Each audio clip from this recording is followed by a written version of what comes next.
I want to welcome everyone to Collector's Showcase, a series dedicated to discovering the collector behind the collection.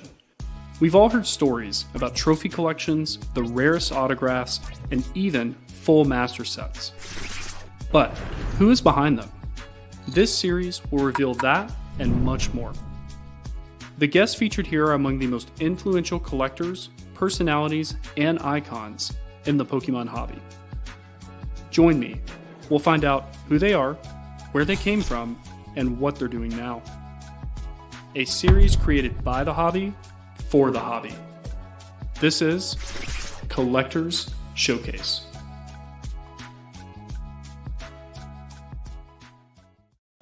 Welcome, everyone, to episode 5 of Collector's Showcase. I appreciate you guys being slightly patient there while we got everything set up. I knew we were running just a few minutes behind, so I just wanted to make sure we had everybody on before we went live. So today we've got two very, very special guests, two of my absolute favorite people in the hobby. I've talked to them for a good while now. So, some really, really good friendships with these two, and you guys know both of them, obviously, with the title and the community as a whole. So I want to start by introducing our very first guest. You guys know him as KetchumAllCollectibles, the METAZOO overlord, the spreadsheet guru, has some great financial information that he puts on his channel about the market.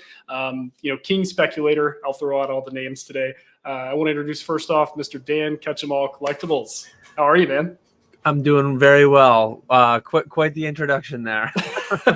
You've got a lot of titles I'll throw out at you. So I like it. Well, hey, I really appreciate you coming on. I know that, probably the majority of the chat and all the communities that both you and I are a part of probably know you already. But, in case there is, a select few who watch this back and don't know who you are, what you've done in the hobby and kind of how you're engaged in the community, maybe give just kind of a quick intro of yourself and, give them an idea. Yeah, really quick. I'm Dan, KetchumAllCollectibles. I got back into the hobby as most of us original 1999 children did after a long pause.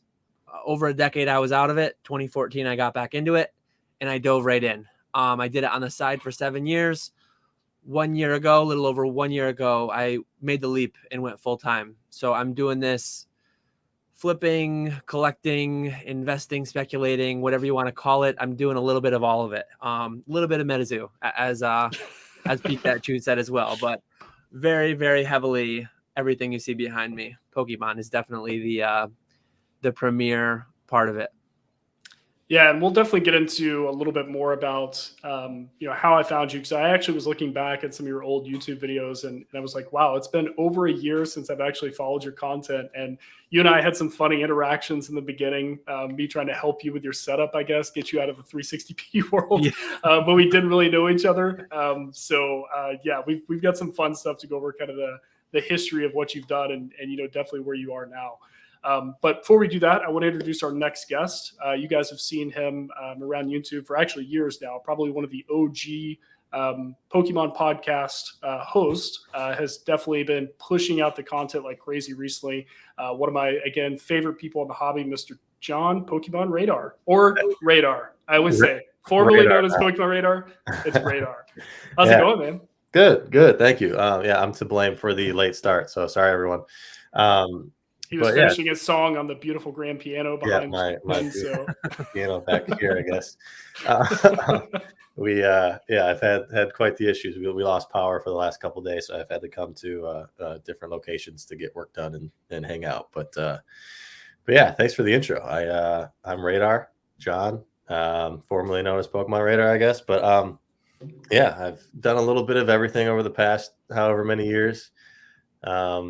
I think I started a year after Dan started getting back into the hobby, and then started doing it full time 1 year before he started doing it. So, I've been involved with Dan quite a bit. Our relationship started with Fortnite, but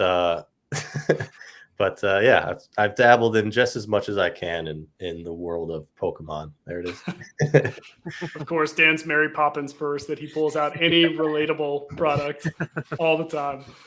And definitely one of the things that, I've enjoyed about both you guys is you have been putting out content for a good while. I know Radar, you've had it out for a ton of times. And that's something that, Dan, I found you, one of the very first videos I found of yours was just another guy who quit his job to do Pokemon full time, which is really funny. If you can even remember back then, you're on the laptop mic, you're on the laptop camera. It was just funny. That's how into the weeds I was getting, when I first found your channel. And John, I found some of your old podcast episodes and things like that, which was, again, I don't know if there were too many people doing that back then. I mean, was that something that you had kind of inspiration from existing ones, or were you one of the first people really to kind of pioneer, I guess, a Pokemon style podcast? Yeah, well, I took all of those down actually off of YouTube. They're still available on Spotify, but I'll probably leak them out as time goes on again. But I remember talking with like Real Breaking Nate back in 2019 about Pokemon podcasting, and he was just about to start his Shadowless podcast with Super Duper Danny and Jordan Fringe.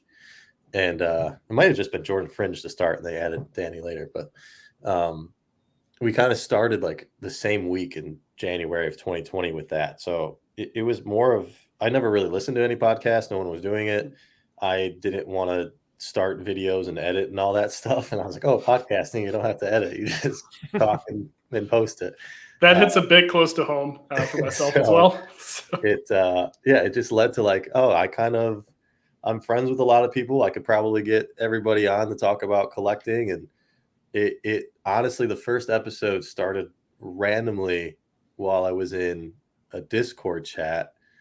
And my good friend now, Enlightened Bulbasaur, was like, hey, I'll do a podcast with you.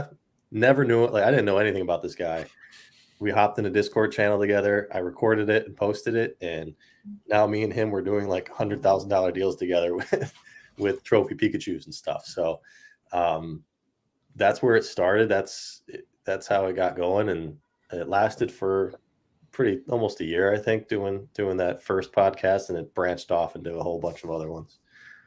Yeah, and both of you guys now, and that's actually one of the first questions I wanted to ask you guys, which it's actually kind of a funny question. So to give a little bit of backstory, both of you guys are obviously doing podcasts now. Dan, you do I think it's twice a month with Nick Old School Pokemon. And then Radar, you obviously are doing yours with Squeaks, Collectible Conversations, which honestly, kudos for the title. I don't know which one of you guys came up with that, but I absolutely love the title of that. Yeah, you were spot on. So, but I did have a question I wanted to start off kind of on a lighter note. So, you guys have both had a lot of conversations on other people's podcasts, your own, and you kind of have your partners right now. So if you did have to replace your co-host with another person, who would it be and why? I will say they neither watch this channel, so you're fine, right? Just to go back quickly to I guess I didn't touch on it in my origin story, but John was my first appearance on YouTube. So John asked me to be on. Yep. Like several months before I created my own channel. I want to say I created my channel in March of 2021. And I think John had me on sometime around September, October of 2020. Yeah. Because we were talking about $1,000 EVs and $1,000 Pikachus. And from there, Jake reached out to me. And then a month or so later, I went on Jake's channel, again, predating having my own YouTube. And then shortly after that, Nick reached out to me, which we'll get into that in a second, but about starting a podcast. And I use that, starting the podcast, starting my channel at the same time. But yeah, I forget. I was Nick's second or third option. Funny enough. I think he mentioned that he had asked Squeaks first. Am I right with that? Do you know? I haven't talked to him about that. I don't know. I think Nick might have reached out to Squeaks and maybe one other person. There was definitely at least one ahead of me. And I was like the third choice. Yeah. The second or third choice. Oh, well, the good people don't want to do it. So I guess I'll check with Dan. And then I went for it because I'd had so much fun chatting with you, John, chatting with Jake.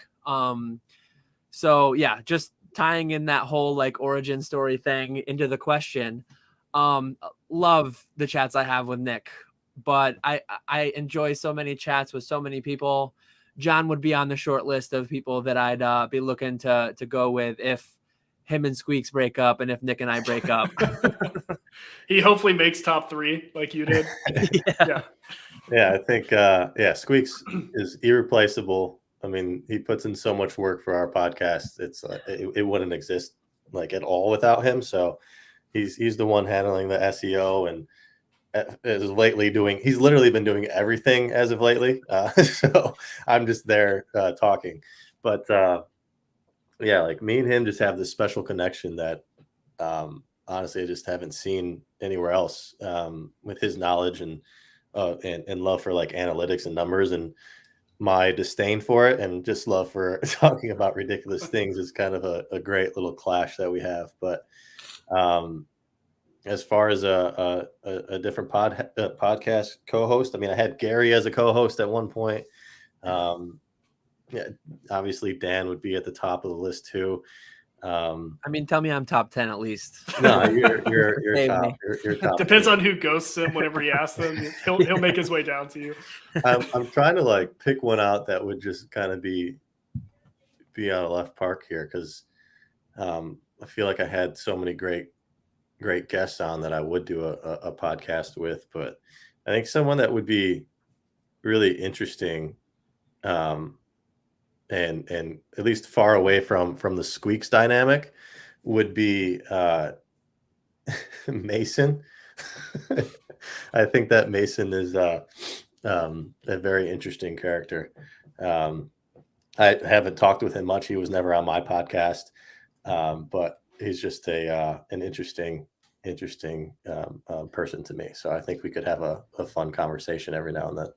Definitely one of the funniest people in the hobby I've met, at least. The driest sense of humor, and yeah, I that would be amazing. I thought you were going to say collectibles guru at first, so you guys can show Bulbasaurs together. Yeah, so going into just some individual questions, and I'll start with you, Dan, on this one because I sort of alluded to it earlier. And I was looking back a couple of days ago on this. So you are actually roughly about 1 year and 1 month from quitting your job to do this full time. I don't know if you knew that. You put out your video August 2nd. Yeah. You're about a week quit from there. So you're a year in right now. So sort of a two-part question for you. How are you different, I guess, in relation from a year ago when it comes to engaging in the hobby, at least? Maybe not the actions you take, but kind of your outlook, when it comes to everything. And then also, what advice would you give freshly unemployed Dan, I guess, from a year ago, if you could?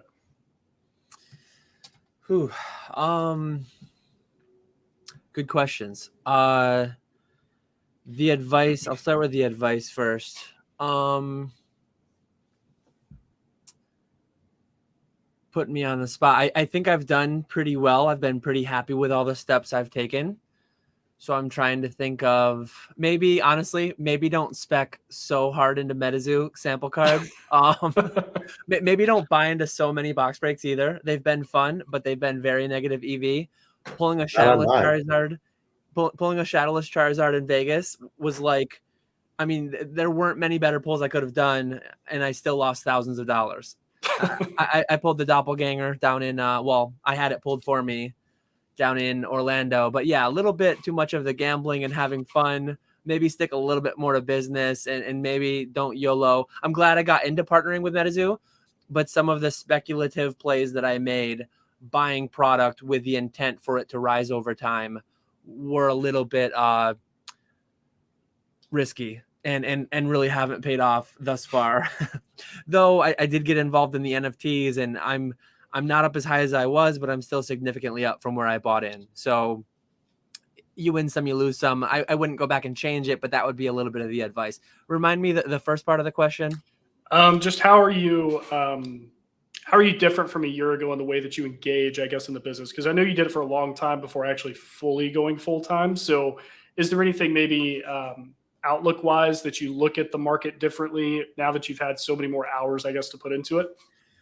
There's one main thing, and I think some of it can come across as like too strong of pessimism, too strong of bearishness. I have my thoughts and opinions on grading, which I make very public, but some of it is almost out of defense. Maybe I used to be a chemical engineer. I used to have a very solid salary, very stable job, and that was independent from, and my hobby income was in supplement to that on the side extra. Now this has brought to the forefront. So I'm in a situation where a large portion of my net worth is tied up in this, and my paycheck day to day is tied up in this. So again, I contextualize some of my longer term bearishness by maybe I'm doing it as a defense mechanism because I feel like I'm a little bit too net worth heavy in this stuff, and I'm trying to get to a more reasonable percentage that I deem reasonable. But it's weird too when you're talking business inventory towards net worth and all that. But yeah, I guess that would be my answer. Yeah, not a steady stream, not a steady income stream. It's something that everything kind of has a lot more risk, when it comes to that. So that definitely makes sense. Yep. So Radar, one of the things, and I do have some real fun ones for you. One of these is one of my favorites that I wrote down on here, but I know that you're on a little bit of the different side. I would say, and you can correct me on this if you'd like, but I think you're a little bit more on obviously the higher end, buying and selling, but also really big on the content creation side of things. That's one of the things that you've had one of the more interesting, I guess, experiences within this hobby, within this community that I've been able to, observe, at least from the outside. One of my favorite things that I saw you talk about before, and obviously all the videos and everything got posted, was you hanging out with Steve Aoki one-on-one in his house and consulting him, I guess, for lack of a better term, on Japanese Pokemon cards, because I think I remember you saying like he didn't know what they were, or didn't know there were Japanese cards or something like that. So I wanted, really two things, I guess, with that. If you could maybe give just kind of a quick, brief overview of that story for anybody who hasn't heard it. It's one of my favorites that I've been able to see you talk about. And then also, when it comes to his collectibles he has in his home that you were able to see, because I'm sure you guys talked about stuff other than Pokemon, is there anything that stood out when it came to kind of anything he had around? Yeah, so that story was right after I had quit my job, my full-time job selling robots. I was just kind of like scrambling to fill my time with things and figure out what path I wanted to take to make it a living. And I just kind of started using my the great network that I had and great friendships that I had with people. And right around that time, Gary was working on this this charity event, Box Break, with the Aoki Foundation and with the autism programs that he works with locally in Vegas, closely with his daughter and his wife. And I called him up and was like, hey, how do I get involved in this? Like, he had already made the posters with everyone else. I wasn't on it. And I said, do you have any like packs left over? Can I contribute? Can I be a part of this? And there was a few packs left. So I bought one. I believe it was like $1,000. And also, if you know me, I'm not shy to really like ask anything. I'll ask for stuff. I'm a little probably overly that way. It's definitely shine a lot of negativity on me from people. But I said, hey, Gary, can I come? Like, I just want to watch. Can I, see my pack open. I got, I quit my job. I'm not doing anything. Can I come hang out? And he more than happily asked Steve Aoki if he could bring an extra person, and gave me the okay. So I planned that trip, flew out there, and spent a few days gambling and enjoying Vegas, but ultimately got to go over to Steve Aoki's house with Gary for this event. And it was middle of COVID, so Vegas was dead. I had to get my finger pricked to get into the house and make sure it was okay. I don't know how legitimate that test was, but I was feeling fine, so there was nothing to worry about. But I walked in with Gary and his family, and there was his people around, Steve's people around, his assistants and whoever else that he has working for him. You get to walk in the house. There's just a big portrait of him, and then you walk into the kitchen and main area, and he's got just some of the coolest stuff, like huge bear bricks. And he had, what caught my eye at first was these big Godzilla toys, essentially, or collectibles. Statues, Dragon Ball Z stuff, which was obviously a big, like, yes, that's awesome. also like this huge Banksy snake that had like a Mickey Mouse swallowed inside of it. You can see all this stuff if you just search his. There's a YouTube video on it. It's pretty cool.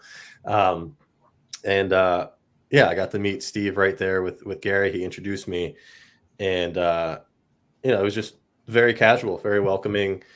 Another couple people were there, like Dan Fleischman, who's one of those social entrepreneur people. So I got to meet some cool people, and as the event started, they were kind of scrambling with how to do a box break on Twitch or YouTube, wherever it was. So I started to chime in every now and then to like help them out with little things here and there, try not to overstep like I normally do. But I ended up like really helping out a lot with the production side and like just little things during the live. The head of the Aoki Foundation, Bridget, she was just like relying on me to handle some things because she didn't know what was going on. She didn't know what Pokemon was. Like she was just doing whatever she could. So I got to help out with that. My pack came up, and since I was right there, Steve said, "Come on over, we'll open it for you." So I got into the shot, got to open up, watch the pack opening, and that's how that went. It was just like overall good. Like, he recognized that I knew what was going on. Gary was asking me for PSA pop reports and stuff like that during the opening. And at that time, I knew it off the top of my head. Don't know that stuff anymore. But so that event just went really, really well. Ended up getting caked by Steve, which was fun. Delicious cake. It was very good. No matter if it was going 20 miles an hour to my face, right. It was awesome. Exactly. And then, so the night as it was coming to a close, I purposely brought a binder just full of Japanese cards, just like set cards. And I wanted to get some signed by Steve. So I pulled it out to show him, like, as I was leaving with Gary. And I think at that time, Steve was just being, exposed to all the English cards. So we didn't really like take time to think about the fact that it's a Japanese, IP and there are Japanese cards. So when he saw them, he was like pumped up about it. I mean, he's Japanese himself, collects a bunch of Japanese cultural stuff, and like that he's very, very, very into his Japanese roots. So he loved to see him. He was just looking through them and just right there asked me, like, "What are you doing tonight? Can you hang out?" And I said, "Nothing. I'm just was going to go back to the hotel and go to bed." So ended up just hanging out with him at his place. Went on his computer, started showing him like Yahoo Japan, showing him all these trophy cards, talked to him what I do a little bit and how I buy stuff, sell stuff, things that I have. And it just kind of like felt like a real relationship that we were building there. So it was really cool. It was very unique. We talked for a while, and I helped him with like getting his Illustrator and some other stuff. It was a very, very fun story. So glad I got to share that. But aside from the little things that he had on his walls and his statues and stuff, he pulled out a box of cards he was already buying, a bunch of high-end sports cards and Dragon Ball Z and whatever. He pulled out, this was the funniest thing, he pulled out a Mr. Rogers PSA 10 from some like hockey set that it was a part of. And I think that was the most like unique, funny collectible that he bought for whatever reason. So I ended up buying like 5 of them after that, but I don't know where they are. But he had a little bit of anything and everything. So the dude likes to collect. Yeah, that's one thing that I've watched, obviously some of his videos and stuff on the Aoki Card House and stuff like that. And I think one of his intro videos was like talking about him in quarantine, not being able to do shows and stuff like that, and just jumping all into cardboard. That's one of the things he said. It made him feel like a kid again and all of that stuff. And one thing with Steve, at least from what I've been able to watch, he seems pretty passionate about it. It seems like there is actual organic interest, involved in that, because that's one of the things, you hear from anyone who has a very large platform as he does.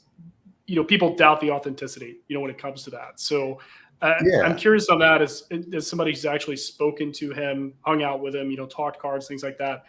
Is there a misconception about him that like you've heard people say that you can kind of say no? And I'm just kind of going along with the organic interest in the hobby. But any misconception maybe about him that you can kind of speak to that, no, actually I've hung out with him.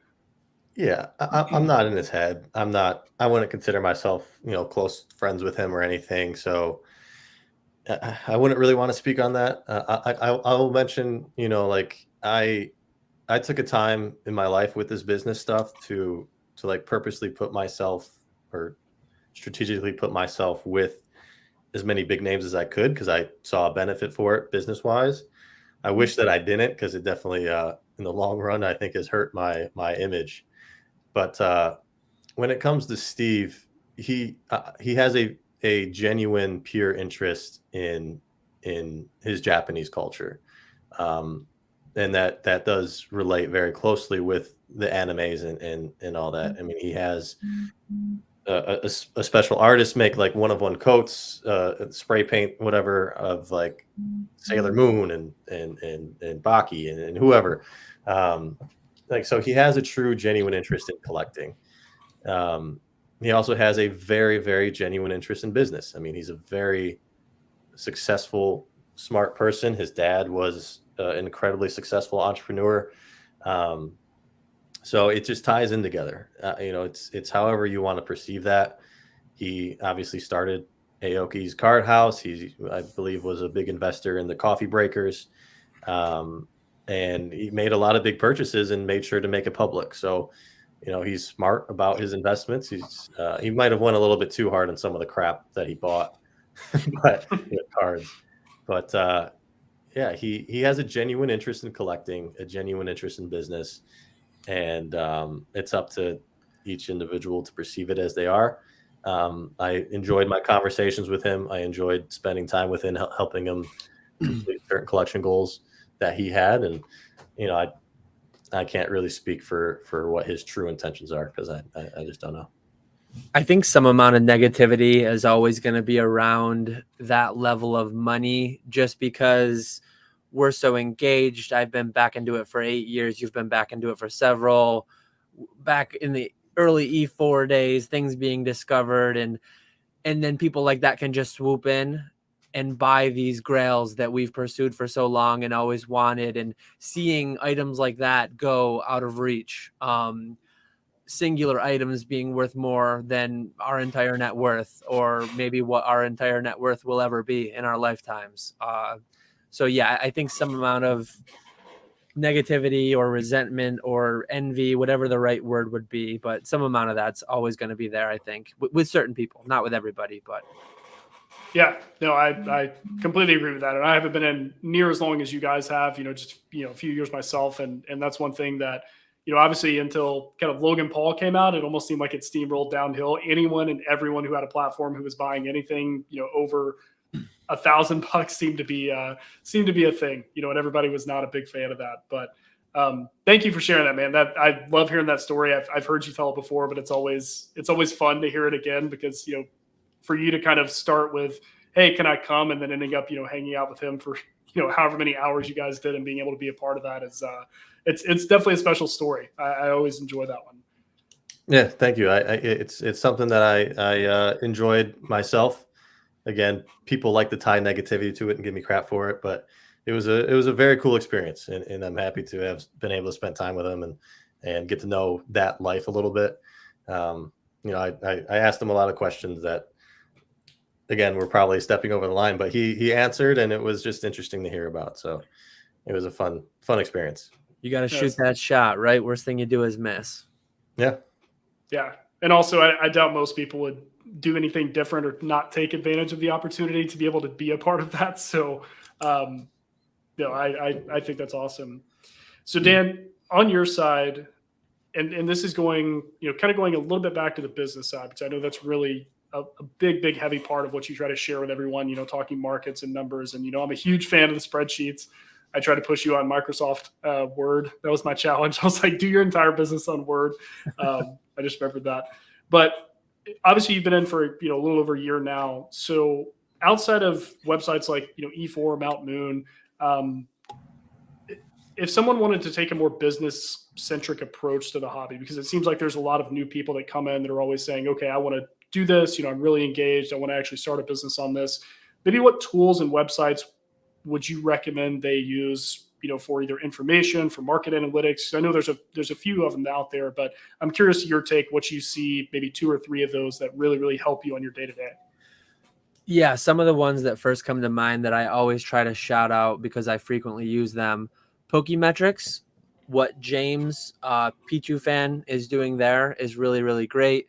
He has kind of a free model for the in-depth PSA metrics, but then he goes a bit deeper and adds some functionality along with CGC that he does for a few bucks a month on a Patreon. So yeah, Pokemetrics I'm constantly using. Instead of having to navigate CGC or PSAs on their own websites, CGCs is at least very visually pleasing. It's pretty intuitive to navigate, but navigating PSAs, especially from Pokemetrics, is so much quicker for me to just get from set to card to card, and then pulling those things out and do a CSV. I think that's a functionality with Patreon only. But yeah, that one is the immediate one. Pokedata.io. I'm not familiar with who runs it, but I believe I've seen their name in different YouTube chats, and I believe they're around. I just don't know them as much directly. And then, Bulbapedia is always there. GemRate, I really like what they do on Instagram. They do daily stories of the various pop reports, how many cards are being graded. I've done a lot of work with my own Patreon that I have with Jake through Pokenomics, looking into the PSA's backlog and how many cards they're grading, how quickly they're getting through it. So those 3 sources have been heavily leaned on for all my work, my various spreadsheet endeavors. It makes sense, the exporting of the CSV now, why he always has a spreadsheet that's perfectly ready to go when it comes to the market. Yeah. So no, Pichu fan is, he's goated for that, for sure. That is an excellent resource. So question for both you guys, outside of the card specifically, what non-card item do you guys wish the Pokemon company would make that they haven't yet?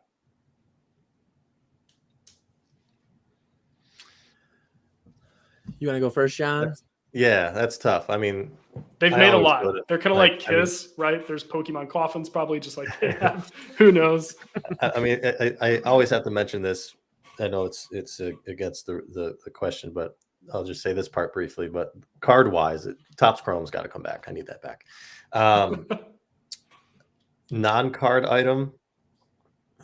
I think about the few things that I have that I love. I have I like that Hawaiian shirt. I love those Hawaiian shirts. I wish they would come out with another Master Battle Trainer, because I actually never got to play that as a kid. I was a Pokemon Monopoly guy, and remember, people always say that Master Trainer was like an awesome game, and I just never played. So let's get a third one, and that would make me happy, so I could play it. Right. Dan? I'm so bad because I do so many lives and I do my office hours every week. I forget where I have these conversations, but no, I do remember. It was just last night. I got to shout him out. I don't know if anyone's noticed. My lighting might be a little bit better today. He goes by Silent in Discord, but Melfi Media. He did my short. If anyone saw my short where I pulled the Charizard on that stream of PKs, that's who I was chatting with him last night, and somehow we got to talking. It ties in with what John just said too on Topps Chrome. There's all this talk of serialization. Will they ever bring it back? Look what's behind me. I paid $40 for these. Essentially, my understanding is probably that these are produced to demand. If 50,000 people order them, 50,000 will probably be made. Up above me here is a Master Ball, numbered to 5,000. These things are going on the secondary market still for like $500. I think they peaked $700-800. Like, they're going for a lot. Imagine if Pokemon were to start to do prints, so like almost like the art of a card without the HP, without the attacks, literally just art. Imagine if this thing was 1 of 1,000. They do that. They do that. If you ever go to the PokemonCenter.com, they have an art section. They haven't released one in a long time. Signed and numbered? They are their prints, I believe they're numbered. I think I've seen Are they numbered numbered? prints, but not signed, or maybe vice versa. But like they came out with 12 of these. I don't even know who illustrated it. Somebody in my chat in a live, I think it was Colson. He had a theory. Does this look like, I'm terrible with artists. I'm not like a signature guy by any means. Saito, maybe. Does that sound right for who might have illustrated these? But anyways, the point is, it doesn't say on the website. It doesn't say on the art itself. Why not do? I don't know if it would be quarterly, annually, how often the drops would be, but like do unique illustrations, full size, that I can put in my office behind me, that say right in the bottom, signed by Arita, signed by Sugimura, whoever they are. Commission these artworks. And again, I'm not like, I don't work at Pokemon. I don't know the sales numbers. I don't know the optimal. I mean, clearly they're a business. They would want to optimize for profit. Would it be one of 100? Would it be one of 1,000? One of 5,000? I have no idea what the number would be or what the price would be, but it feels like they could do a lot. I paid $40 for this, knowing that it's never going to be worth anything because they probably produced to demand for years and years. They will. But if they made this one of 1,000, I probably would have paid $200 instead of 40. If they made it one of 500, they probably would have sold out at $500. I don't even know. So that would be interesting to me if they were to ever do that. Clearly we're in a time right now where some steam is being picked up in the whole signature area, and I'm sure we're going to get to that at some point. You probably had a talking point there, but yeah, really, really cool. Like, I love cards. Clearly I went into business to do cards, but so many of them sit in these, something's going to fall probably. They sit in these dusty shoe boxes.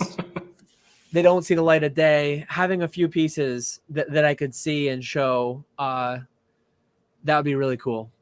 Yeah, you even saying that, especially, signed and numbered, it would be really, really awesome to see even some of the vintage arts and stuff come back as well. Like, just like you said, card art, no HP. Like, immediately I just thought like Shining Gyarados. Like, I would pay a lot of money for something like that. Imagine if they did a base Charizard Arita numbered to 100. Like, they wouldn't even have to touch the cards. It wouldn't make players mad. Some people would be mad somehow because people are always going to find a way to be mad. But like, it would be a big revenue generator for them. It would be, and maybe some amount of originals would be done in there too, like one of one type thing. You really, there's a lot there if they wanted to pursue that, I think. Well, and also, the way that MetaZoo, and again, Dan, I don't know if you ever look at my timestamps, but there's always all caps MetaZoo, which is where this will be, and that's for you, because every Pokemon stream needs a MetaZoo conversation.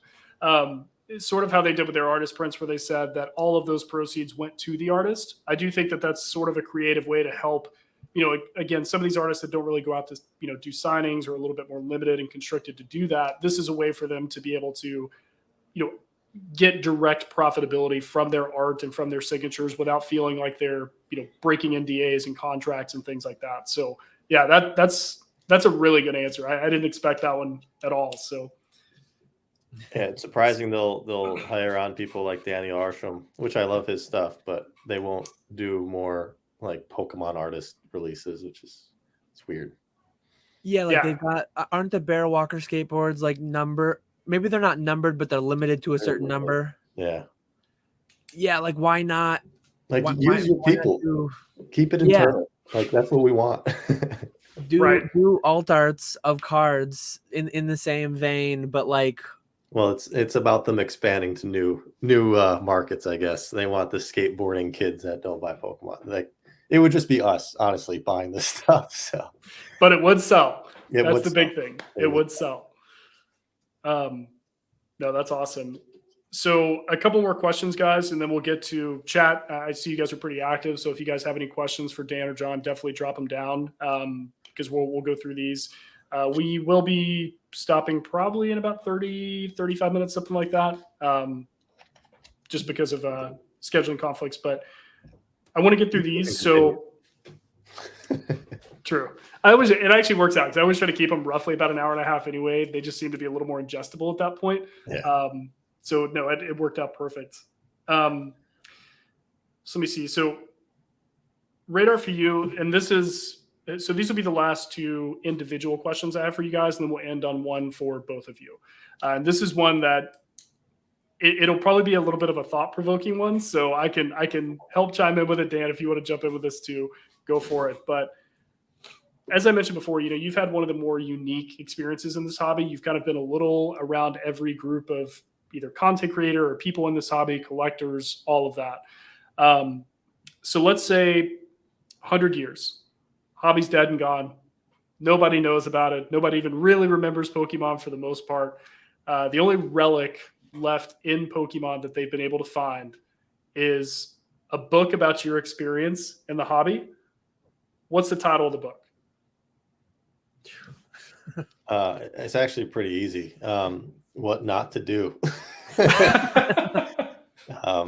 A Radar Pokemon story. Yeah, it's again, I'm humbled and grateful for all the incredible experiences that I've been able to take on with this, and it's led to a little bit of everything. I mean, meeting some of my best friends in the hobby, in life, not just the hobby, best friends in life now, being creative and having, timestamps of certain moments out there forever, helping out a company like Whatnot kind of get started and see where that's at now with consulting the business side.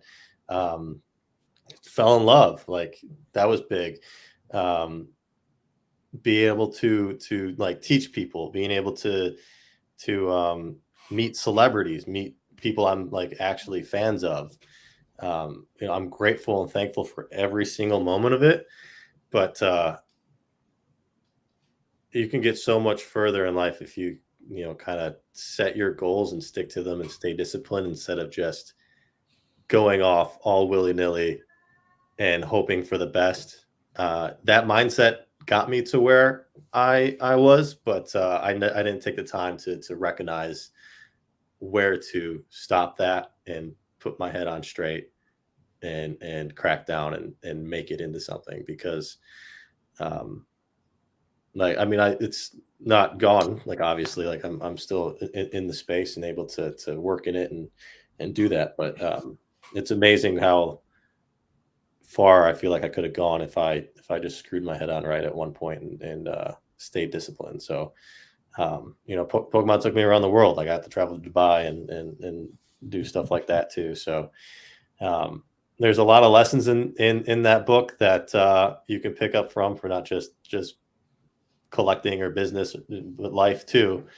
But it's a lot of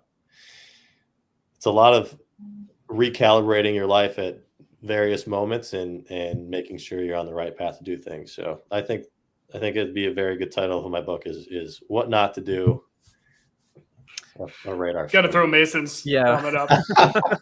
It's pretty good. Perfect. I liked it. That fits as well, because tying in the branding. I do own some stock, so that would be great too. 100 years from now, Radar's still getting his royalty to his estate. That's great. To this wonderful fake estate of my piano and leather. He's paying for the grandkids' grand piano. That's how it works. Whatnot with the little TM or with the little registered logo to do. I'll have them. We'll do the publishing company. It'll be Whatnot Books. Yeah. We'll start the new category. There we go. Just reinvigorates the hobby. Yeah. No, I really appreciate you sharing that, man. And I can probably speak for most people that it's so great to see you putting so much more content out. And I mean, you really are on your grind, and it shows, with being able to put that stuff out for everybody to watch. And Collectible Conversations is one of my favorite ones. I really don't miss an episode. Seriously. Like, you even spoke to, like, you and Squeaks and your connection and you guys being able to go back and forth. Blips and Bleps is amazing. And I love watching, I don't know if you guys have ever seen the show where it's like a Try Not to Laugh. It's like a British show. They've had like Mark Wahlberg and Will Ferrell on before, and they basically have to say like dad jokes and they can't laugh. Mm-hmm. That's what it looks like whenever you and Squeaks do Blips and Bleps and you say those, because I see him, he's just like he can't speak to it. I would say that's one of the highlights from watching that. Thank you. But all that aside, man, like, I absolutely love seeing more of you and hope to see that, going in the future. So anyway, just wanted to say that kind of in response to what you said. Dan, this is last question for you. It's not as hard, I promise. Um, so we talked a little bit about this in the beginning, but if there's anything that you want to touch on kind of related to this topic, that would be great. So one of the questions I asked here was, what has been the biggest challenge, I guess, a year in now that you've run into running a business, maybe something unexpected?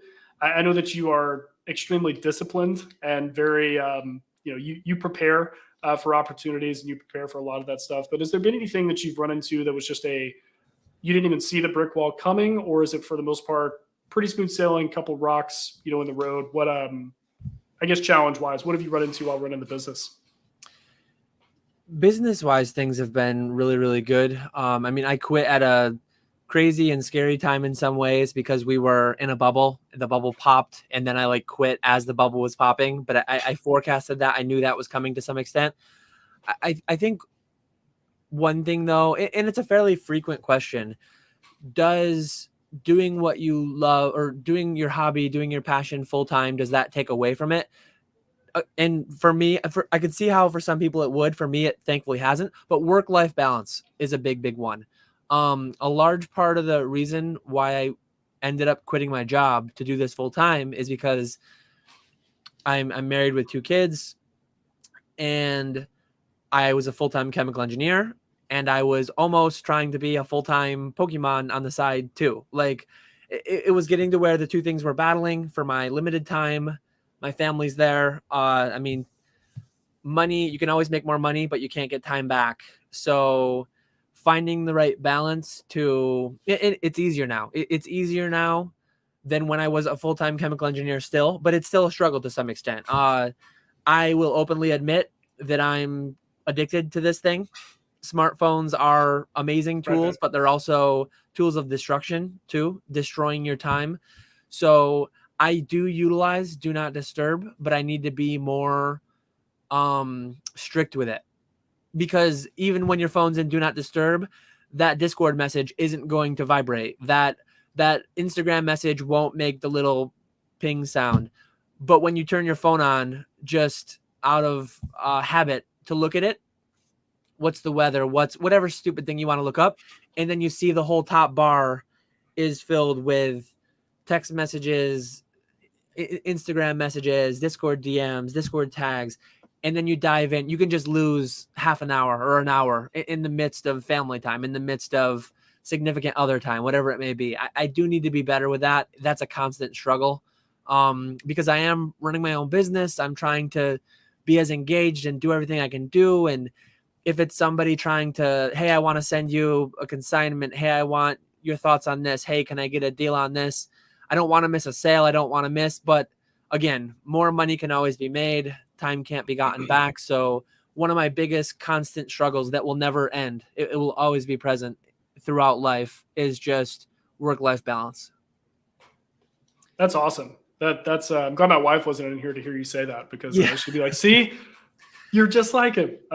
Yeah, because that's the same thing. And even right now, I mean, do not disturb. I've got my little moon on at the top. So yeah, I have to do that because I'll constantly just be looking down. And even Discord, I've turned notifications off on this because I can't be distracted from it, because that's, I think, a challenge not even exclusive to, running your own business, but in life in general, and especially engaging in this hobby and trying to catch everybody who's making content, especially lives in particular. It's hard. You definitely have to take a step back and go, well, I had to miss that one, so that being said, I appreciate everybody in chat watching this during the day. So appreciate you working real hard. I'm sure it's great. On the clock, consuming Pokemon content is nice. It doesn't pay as well as when I was a chemical engineer, because now I'm the boss and I'm paying my salary. And if I'm watching content, I'm not making money. Yeah. Boss makes it, or yeah, what is it? Boss makes $1, I make a dime. It's Pokemon time. There's a new clip for you. Yeah, I like that. So I appreciate that with both you guys. And this kind of leans actually into the community, and then we'll get to obviously questions with chat. So 3 words you guys could use to describe the Pokemon community. That's one thing that, every episode I'm doing, I want to hear people's takes on that. And I thought that was a really kind of concise way to get, how it's impacted you guys and really what it means to you. And it can be Pokemon hobby, or it can be just in general collecting hobby. You know, obviously we know people that are in multiple markets. So maybe 3 words you guys would use to describe the community you've been able to engage in. Either one of you guys can go. I'll say passionate first. That one comes right to mind. I've had different experiences. The hobby is so big. There's so much negativity and so much positivity. And nothing's on. I mean, it can be negative. That's Yeah, you know, it's, pessimistic. Yeah, I think. Did you want 3 separate words or one statement of 3 words? I won't hold you to the fire. You can just throw it out there, just to get the thought process, the wheels going. Oh, so I would say like difficult to navigate. It's hard to understand who's like, you know, your true friend in it, what intentions people have behind it. It's really easy to get caught up in this hobby is making it like your life and being addicted to it, and getting attached to things that you shouldn't get attached to.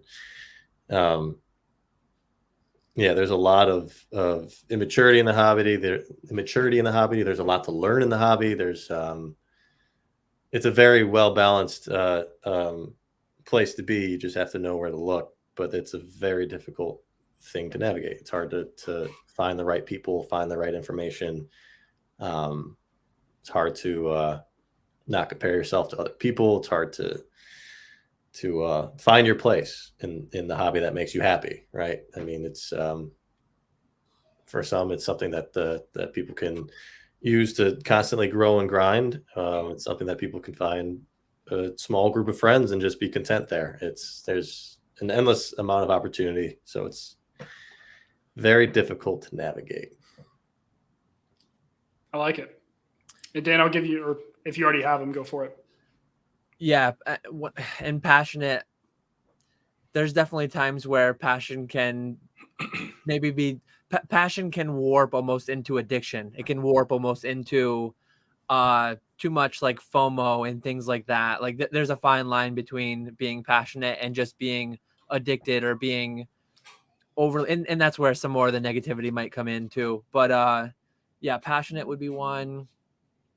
I'm trying to think of the right way to say it, but I kind of want to say a little crazy. I know I will admit that I'm a little crazy. The amount of money we spend, on this cardboard, this shiny cardboard, there's got to be a right word for it. I just don't know what it is, but we're all a little bit crazy to love it so much and reckless.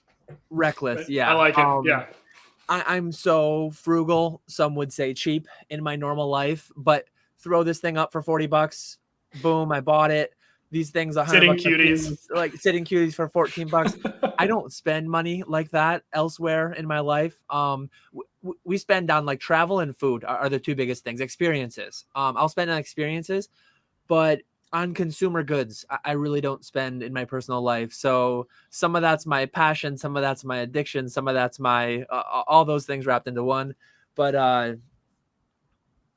don't know how many I've said yet. Passionate, addiction, crazy. Yeah, I think I've got a few in there. So I'll throw mine in there because I think it aligns fairly close to what you guys are saying. I would say valuable in regard to the community. Time consuming was a big one, and addictive. Those are really the 3 that I've had. All kind of somewhat words that you guys mentioned, but yeah, being engaged in this is a really, really energetic, refreshing thing to do. And sometimes that can overlap, you know, the other energetic, refreshing things in real life. So I definitely agree with all of the above, you know, when it comes to what you guys said. So beyond that, guys, that is pretty much all the questions I had for you. Like I said, I went a little deep on some, you know, a little bit lighthearted on others. So I appreciate both your guys' answers to it. There were a few questions in the chat, so I did want to go through those. And if you guys have any more questions, chat, if you guys want to drop them down, you know, please feel free. We'll go through these, you know, for the next few minutes. So one of my favorite ones that as I was going through here, it's from your favorite burner account, Dan.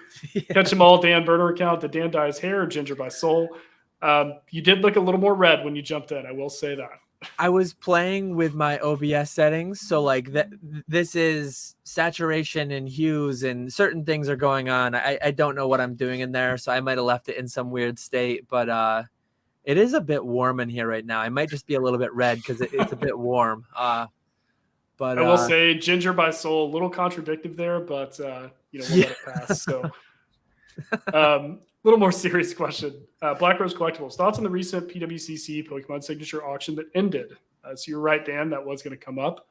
I was going to look it up quickly because I didn't know, but all the signatures, yeah. I saw Trade Natural. I'm sure that you guys follow him or see his, but it's one of my favorite. It's almost like a news reporter of like every week, what's been sold and what's going on. My take on this is that it's expected. It seemed that there was a big momentum, happening with autos already, even before these came out. And then when you throw in a blank actual card at a world championship and they're all sketches, it was just like the perfect mix. So I'm not surprised that they went as high, but I will say the Sugimori Pikachu was higher than I thought it would go. I mean, I think it ended at 35K or something like that. Way more than I would, obviously personally pay for that. I'm not as into autos, but that seems a bit extreme. But there's a collector out there who probably wants the historical importance of the item as far as the event where it happened, however many they gave out. So I can see that being a little bit of a unique piece in the auto space. But I would say expected is probably what comes to mind. Yeah, signatures have really blown up lately. I think it's deserving. I'm already waiting for the conversation for people to start having of you guys have no idea how many are actually out there. You're all overpaying.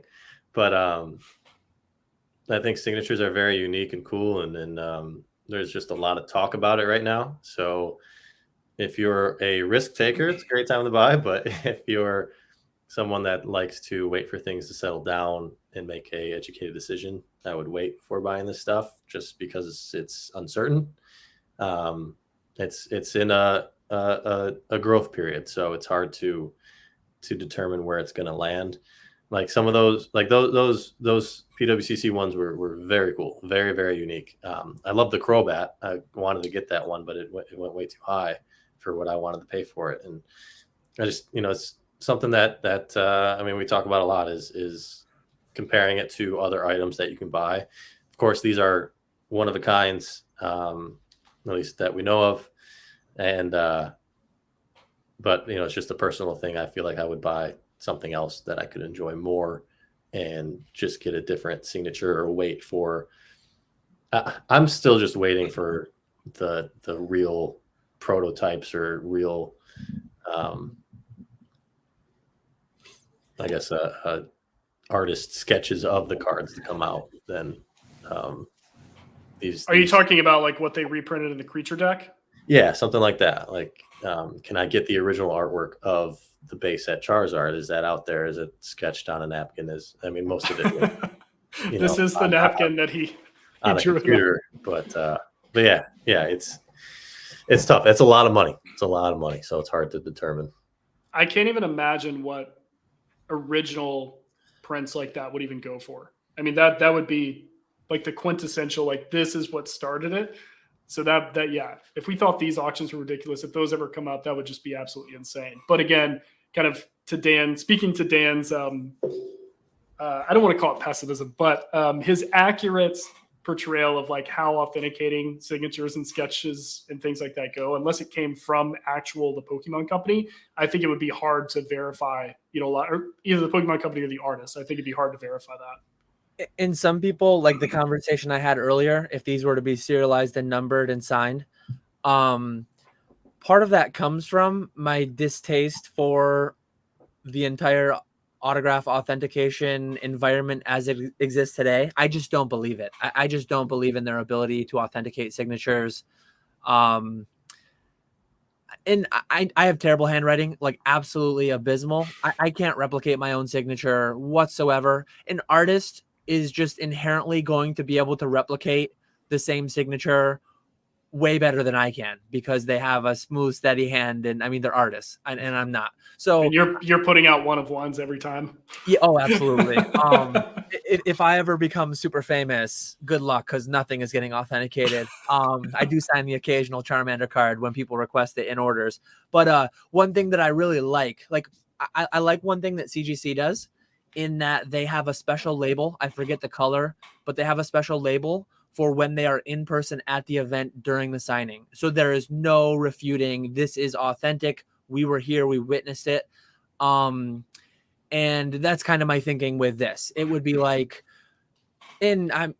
forgeries could be made, whatever, but some kind of certificate of authenticity, some kind of a thing on the back that just really makes it so you know it's real when you buy this is number 23 out of 100 and it's signed by Arita or whoever. And here's my receipt from the Pokemon Center company, from the Pokemon Center. Your NFT. Yeah, you get an NFT. It has to be minted. Yeah, you got to have it minted. There we go. Tying NFTs. I like it. Yeah, good question. But thoughts. I guess you didn't touch on that yet. Yeah, one last thing. Thoughts.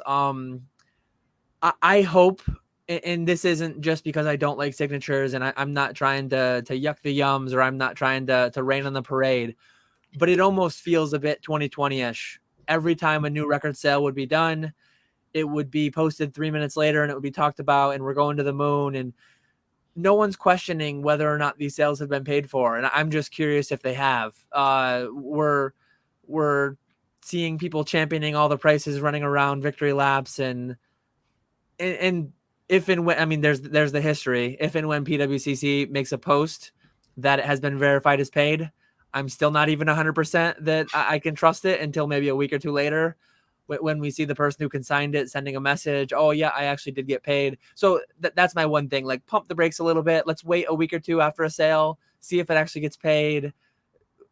I don't know. It just always feels, I get like 2020 vibes, rocket ship emojis going to the moon when every sale is pumped so viciously and so quickly. I finally heard that term of phrase, Dan, in a episode of Better Call Saul. So which one? Yuck my yum, or whatever it is. Oh yeah.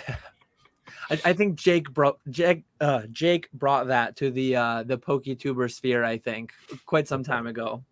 That's where I first heard it. It's pretty funny. So Squeaks, I actually see him in chat, which is awesome, but he already answered this. But for anybody who's not reading the chat, Radar, have you got to meet Squeaks in person yet? I have never met Squeaks in person. So crazy. Universe cannot handle them in the same place at once. I agree.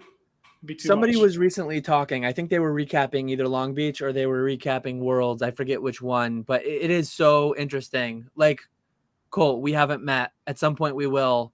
When we meet, it will be this weird thing that I've consumed so much of your content. You've consumed my content. It's like we know each other. It's like we've met. It's like you're meeting someone for the first time in real life, but you already feel like you know. So like, I know so much more about some people that I've not met in real life than many of my real life friends. It's crazy how deep the interactions and relationships go digitally, just online. It's really wild to think about. I think it was actually PK talking about it, because he got lunch with Nick relatively recently. Yep. He was talking about it. Like, he saw Nick pulling into the parking lot, and like, he already recognized him, obviously, because he's seen all his content, and just meeting someone that you already know so deeply is just an interesting dynamic. So yeah, but it's crazy. Weird when it's like one person knows and the other person doesn't. It's very awkward. That is a weird dynamic. Yeah, because like I can only imagine like PokeRev or someone who has a million people who feel like they know him and he has no idea who they are. Because I've met a couple people at a convention who were like, "Hey, catch 'em all collectibles," and I'm like, "Hey man, hey, what's up? Like, do you have a name that you comment as?" "Oh no, I just watch, I just lurk." And I liked your video 2 years ago. Don't you know me? Yeah. Yeah, it's great. I love when people say, "Hey, I watch your content." It's cool, but it is a weird in a different way. People don't introduce themselves. It's really funny. They come up to you and they're like, "Hey, Radar." Like, "Oh, hey, man." Who are you? They just slowly walk away. That's all. Yeah. Like leaving this. If you're gonna say hi to some, like introduce yourself. I mean, I've met a ton of people that I don't even remember in my real life, and sorry, you gotta just reintroduce yourself every now and then. You know. Well, it's kind of funny too. Happy And to I've only know been, I've only been to Lee's pop-up shop, but even, like meeting you and Swole and Charlie and Jim and all those guys, it was pretty funny to come up. It's like, hey, I'm Colt, but it's like, you guys are like, I have no idea. I'm like, oh, I'm Peek That Chew. And I couldn't tell you how many times that that wording was like, oh, yeah, I know who you are. You're like, it's like I have to have the Nigel Chew like hat on or something, like just to, I recognize that. So yeah, that's funny. I want to hear Radar's take on this because you've probably tested out every single way outside of a sledgehammer. Truly the best method for cracking slabs other than curb stomping. I'm going to add to that. That golf club looked like it worked well. It did. I went a little bit. I got under it a little bit and hit the corner, but it was a clean break. I could see that being a very useful way to do it. You teed it up a little high. Yeah, it was tough. That eBay tape tee was a little no, I mean, just watch my video. It's what I use every time. The butter knife is, everybody loves to use a screwdriver, but if you use the screwdriver the wrong way, you're going to put the pressure in one point and it's going to crack the slab. You got to get as much surface area as you can. So turning that butter knife over is the easiest way to like crack it open. And then those I forget what we called them. We figured out the name before, Dan, but those the ones that you use are weird. I don't like those ones as much. I like just a regular cutting plier, but I think you do have a point with the butter knife kind of lifting a wider area, not a singular point of pressure. I cracked way too many slabs a month or two ago, whenever that was, like 300 slabs in the matter of a day or two. That sucked, but yeah. I did get better as I went. Yeah. Yeah, I like, I'm going to say Radar's foot is my favorite. Yeah, my favorite method is the foot. That was actually a clean crack, I will say. You held it up, at least from the video. I did that once before with a Ronaldinho card to get signed at the National last year. Cracked it just fine, but as I was like getting the card out, I bent it and ruined it. So that's the difficult part, is getting the card out after cracking it. The artist is so confused because they're like, why is he giving me this bent up card? You're like, I curb stomped this to get the signature. Please sign it. Please give me a sketch. That's funny. Thrifty, did we make money? I feel like that's going to be like known forever with you, Dan. Yeah.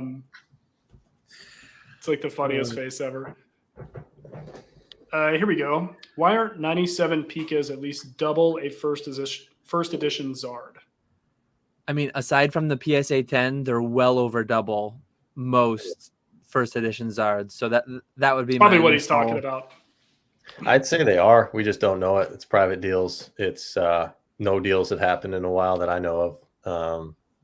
Yeah, I think Zal got one. Sorry, that set that went for 480 seemed like an absolute steal, but it's just so far above my spending ability. Yeah. We had a PSA 10 Zard just go for 200K, right? Like, it wouldn't surprise me at all if those cards individually would go for 400K at a well-advertised auction. Well, individual too, because I never understood putting the set together. Never sell things. Made no sense. And, yeah, it's also they're still just extremely underappreciated and underaware within the market. So, will they ever? I don't know. Will people outside of Pokemon ever appreciate those? The main thing Charizard has going for it, like back on the playground in 99, I didn't know about those trophies. I didn't care about those trophies. Zard made you the playground king. And that's the highest. And I mean, some people would say no rarities, the true first edition or whatever, but that is the English, which is the primary investing audience, I think, in the hobby. So that is the right language, the right original release in the highest grade. I mean, until we get like a black label or something. Yeah. But yeah. Good question. Retrospecs. And Retro, I didn't ignore your question earlier. I saw this one at the bottom, so I thought I'd go with this one. Question for Radar. Score Bandai success dependent on Super doing well going forward. It's talking about Dragon Ball Super. I think the downfall is dependent. The success is dependent on a lot more than that. Like if Super goes down, then I say there's like zero chance for Bandai or for Score happening. As long as it does well, though, it could help boost it. But for Score, I think I have no idea what it's going to take. I feel like there's been a little bit of push for it, and prices have gone up, which is nice. But there's just nothing. There's just no way to replicate it like Pokemon or Yu-Gi-Oh or Magic. You can't buy it and open it because it's just stupid to open. Like there's no content to be made around it, and it's it'll take somebody to just like really, really push for it. That's what it's dependent on. We need a community of people to push for it to become a thing. And that's text Steve, tell him to post the buyout. Let's make it happen. He bought a bunch, but yes, he's gotten a good amount of stuff on the Dragon Ball sphere. So maybe patiently wait and see what happens, because I'm sure there's something coming out eventually about that. Dizzle, when will Plush go to the moon so I can finally feel rich? That's pretty funny. I don't know when, but I'm heavily invested, so I've got my Fitting Cutie horde ready to go. As soon as I find the Trophy King is Con plush, that's when Plushes will go to the moon. I don't know if this is Dizzle from E4. Yeah, it is. That's awesome, man. I'm glad you're in here. Was a plush given with that event, with that card? Really? I think Mont Blanc has a picture of it. Mont Blanc 149 on Instagram. Ooh. There's my new grail, my plushie grail. It's the plushie grail. There's not a chance it survived. It's probably disgusting if it did. Dan will take it. Yeah. He's like, it'll go top shelf right in front of Gengar. Yeah. Done. Let's see here. Thinking on that, like it would be really cool if they started doing with the new like 2023, give the physical trophy, give a plushie trophy, give the card. It would just be really interesting if there was a 1 of 6 in the world plush with Pikachu holding a trophy. What would that go for? What would the offers be? I guess that would be a smart way to expand the product lines that they could do. Let's call them drops for. You know, if it's on the world stage, like the world championship stage, it's like, okay, that's the ultimate chase, right? And then they just do like, again, maybe we start doing serialized plushes, like, you know, or event specific. There was the one on Golden a few months back that was just like a plushy fat Pikachu inside of a trophy looking thing. I don't know the story behind it. I think Dubsy has it. Maybe that, I don't know if he's posted a picture of it, but it's a Pikachu like in a trophy. It's like it looks like a fat 97 Pikachu. I feel like I saw that. It sounds familiar. It was on Golden 5 months ago. Yeah. I feel like my go-to comment now is if it's a really, really high-end item, Dubsy probably has it. Just wait for him to post it. It's going to come out. There was one question that I missed here. Here we go. So SkippyFX said, someone help me with vintage holo grading question. How does 2 to 3 micro scratches on the holo affect grade if everything else is perfect? I think it depends on who you're grading with. If they're so micro that they don't see it, you have a shot at a 10, but it should be a 9 probably. Micro is so subjective. It could be an 8, it could be a 9, it could be a 10 if they miss it. Yeah, I mean, you could have full-on print lines and still get a 10. So it's just how many times you send it in until they don't see it. Yeah. How many new graders can you try to get to up it for you a little bit? Send it in with a card that has worse scratches, and it'll be fun. So I do put my tinfoil hat on. If I have duplicates of the same card, if I know one is not great, I'll just put that there and then put the better copy behind it. I'm like, because if somebody's looking in that order, they're like, well, that one looked really bad, and I gave it, let's call it an 8. This one looks so much better, auto 10, whatever it is. But again, that's my foil when it comes to grading. G1T Lane, and what are your favorite games for SNES, Sega, and 64? 64 Smash is the best Smash by far. So many people are on the Melee bandwagon, but 64 Smash is where it's at. So that's mine for 64. 64. I'm Melee is the thing for me, but probably Super Smash. Yeah, probably 64 would be Smash as well, but GoldenEye. That's Mario Kart. I would say GoldenEye for 64, or maybe like Majora's Mask. I put it on 64. Blitz. NFL Blitz was Blitz amazing. was so fun. Oh my I think I have not. that was probably the game I've played most. I have not even thought about that game in years until you mentioned that. NFL Blitz was great. Some of the funniest, like, it's like everything you got mad about playing Madden that would happen in Blitz. It's like, all right, whatever. He just drop kicked my receiver before I could even catch the ball. I've never really played SNES or Sega. I had a Sega Genesis, but I just remember playing like some like hockey games and like weird. I had NHL 94 for Sega Genesis. Yeah. I had this. It was like a 6-pack. All-time favorite SNES game, Killer No. Instinct. See, I never played Blackheart. SNES either. I never had one. I had a regular Nintendo that I played a couple games. I had an Atari that I played for the longest time. Mega Mania was my jam on Atari. I like Duck Hunt with the actual gun. Yeah. But for the Wii. Yeah, Sega, I had this weird, it was like one of those multi-game, I think it was a 6-pack it was called. There was like Streets of Rage was one of them, I think. Just this stupid fighting. I'm nostalgic for that game. It wasn't good, but I played it a bunch because it's like I didn't have many. The Sonic games were fun. Yeah, But, Sonic. Was Rampage on Sega? Was that the I'm not monsters sure. that you fought? They made a movie about it like a couple years ago. Is that Rampage? I don't even know. Actually, or go ahead, Radar. Yeah, I was just 64 was like the first console that I was conscious of. I didn't really know what was going on with the others. I didn't even have a 64 growing up, but multiple of my cousins did, and I was frequently over at their house. And I played way more 64 in college than any other system, and I played more 64 in college than I played in my childhood. I played a ton of Smash, ton of drunk Mario Kart. I will say Party 2, endlessly frustrating Mario Party. I'll also throw in one other one for Super Nintendo, Kirby Superstar. This game was amazing. Me neither. I recently like dug out my old Super Nintendo, so it's so funny he asked that. I'm like surrounded by cartridges right now. This is like $100 game, just the cart itself, which is nuts to me. But yeah, Kirby Superstar was like, you kind of have those like flashes of memory when you were really young playing games. I would say that. And then Sega, I never had a Dreamcast. I just had a Game Gear to really date myself, with the massive magnetic screen on top of it. And I Crazy think I had Taxi for Sega Dreamcast. My buddy had a Sega Dreamcast, and that was the game we played. It's like I still remember the intro, like Crazy Taxi. Yeah, that was a fun one.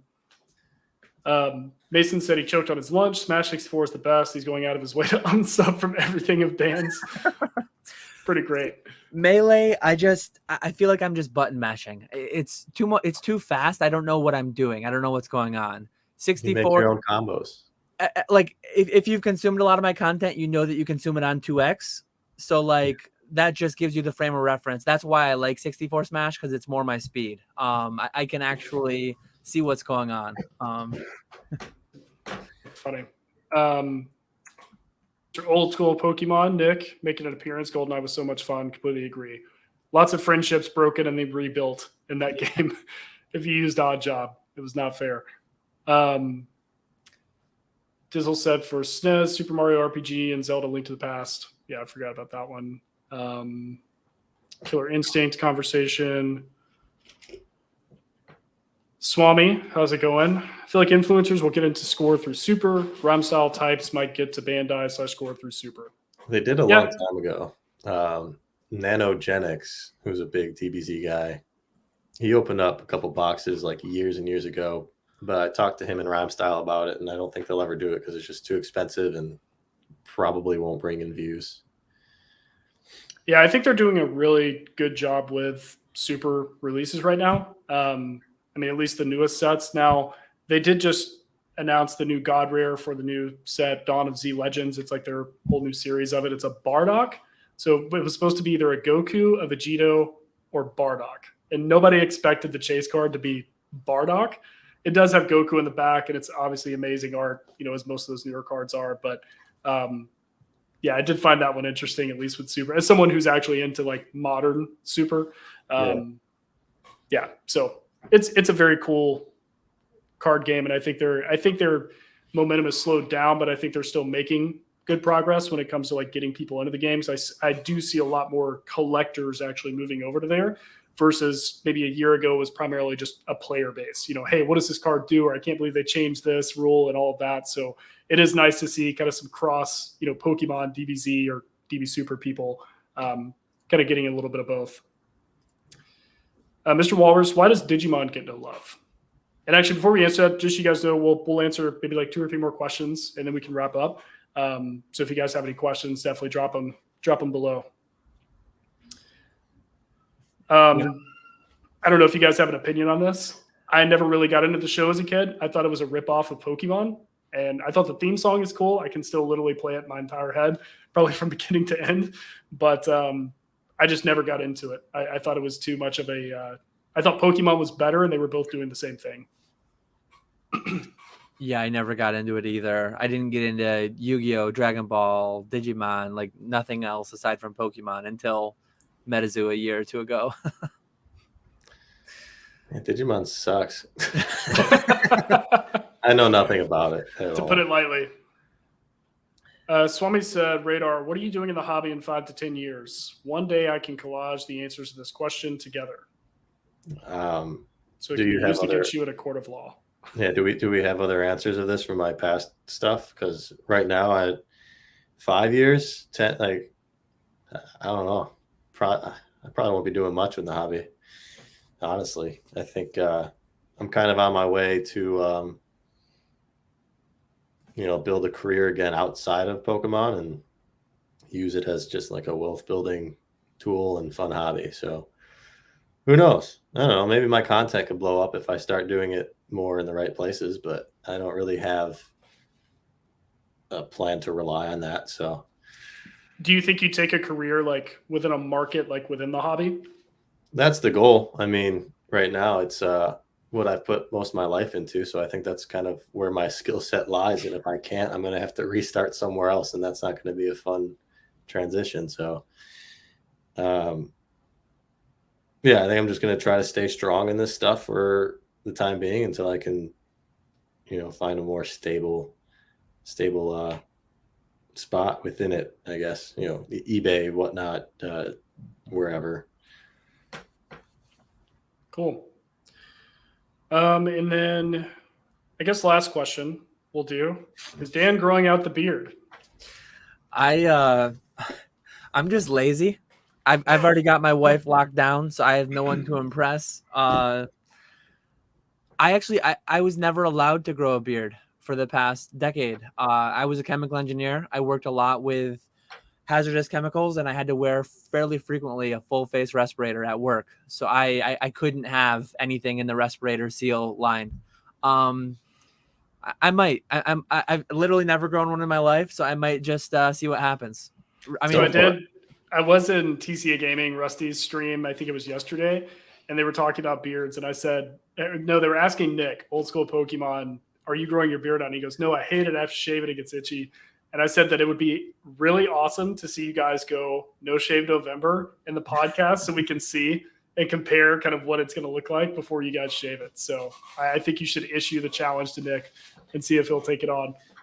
See, that was always my thing too. Like I feel like I was doing it once a week because that was just optimizing for like laziness. After a week, it would get a little itchy, and I think I'm already past the itchy point though. Like I think it's been 2.5 weeks. It probably gets itchy again or worse. Take it from all I'm looking at right now is just Radar's beard. Yeah. Telling your itch is still there. I'm just gonna see what happens. When we had my daughter, I utilized paternity leave. So I was out of work for like 6 weeks, I think. I grew it for 3 or 4 weeks then. My wife has a picture of me. She showed me it recently. I never realized I grew it as long as I had. But I want to just set a new record and see how it feels, see how it goes, because I've never done it before. So that's where I'm at right now with it. All right, Nick, November. Get ready. Dan's coming. You guys are going to compete.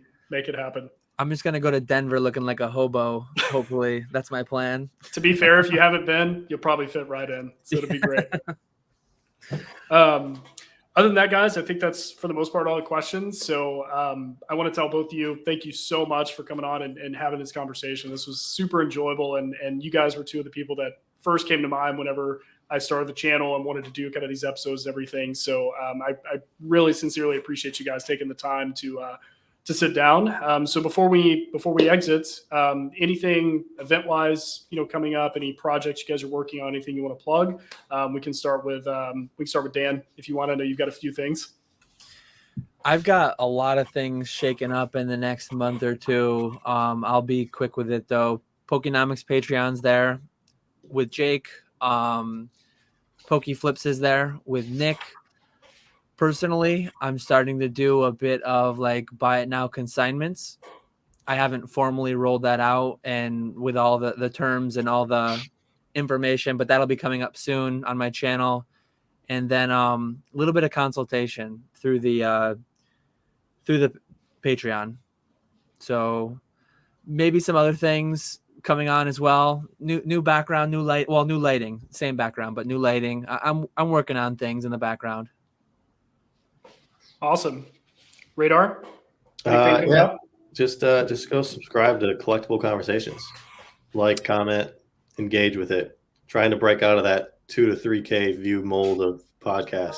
So that's really it.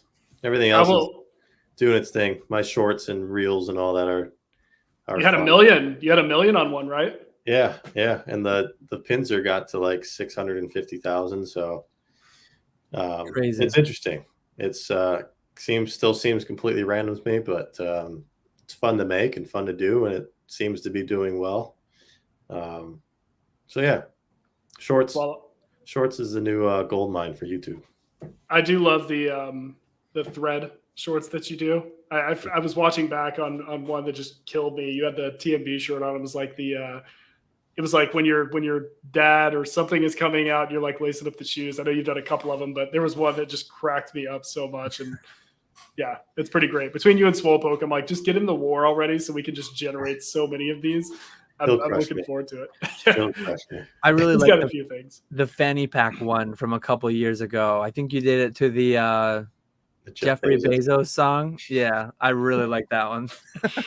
I thought that one was going to be massive, and it should have been. Like you said, it feels pretty random what pops off and what doesn't sometimes. The almighty algorithm. Yeah.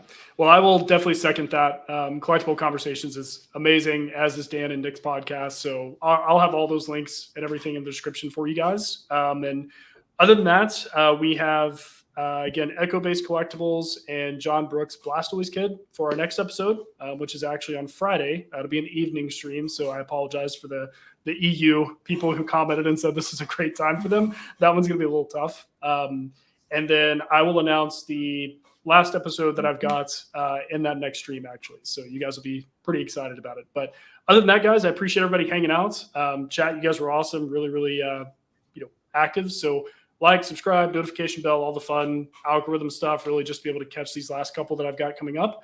And other than that, like I said, to Dan, KetchumAllCollectibles, and John Radar, thank you guys so much for being on the stream. Follow these guys. They're putting out great stuff. So other than that, everybody have a wonderful day. Thank you guys. Yeah, thanks for having me. Thanks, chat.